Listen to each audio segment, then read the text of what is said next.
zanina hian hetiang anga program poimo le program lung tak mai kan han mang the hi lom om kati a kan riat angin Christmas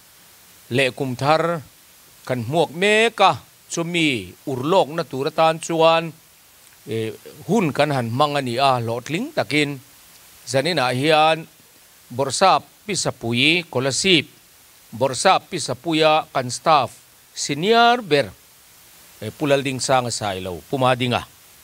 tin kan chiang kan relar zoka ani hian a hon na hun min nei sak mai sela toy te in thu a soyanga min hon sakanga mi pui wangtlangin an tlo thei turin di si bangla chei hi kan hongdon ani kalosipa kan pui pa ber kan bor sapin Christmas ngai pui mo le maya khotlang chei kon chei ti te kan kal pui na lawa he mun po hi tlo tumin an ron dak ve de reng to kan la zo lawa ti le thei lawa tun hun hen pavalain van ne thak takin kan mang masata bera chu wangin heng te pu special em mani te patop chuin staff te le officer te nan han cheya ti hian thanem ngai takan cheira alo chuak ta chu kan borsap in pek na le Christmas huna te Bethlehem lam hoya chumi lama kan ta na in pek na lung le na te kan ne thei na turin chu lama kan ru akal thei na turin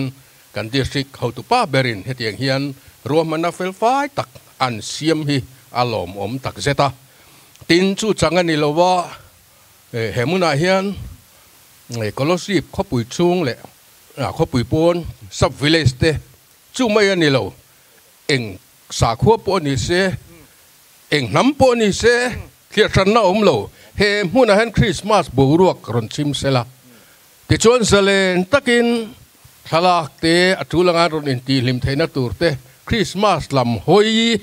helaya aron buat saya hi mi pui tan po van nei thak le a chu wangin zanin atang hian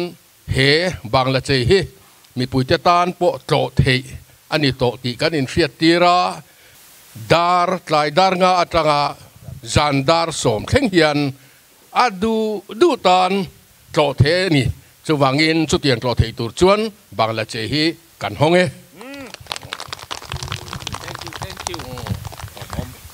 pawlai pol te ne na hetiang hun kan mang hi kan lom le ani ti kha kan tar lang non le du bangla hi di si ta ni lo tu ta ma ni lo in ta ani angin in veng turani ti ate po kha kolasip mi pui hian kan riat atul em ani chu ni mai kan tar lan du chu kalome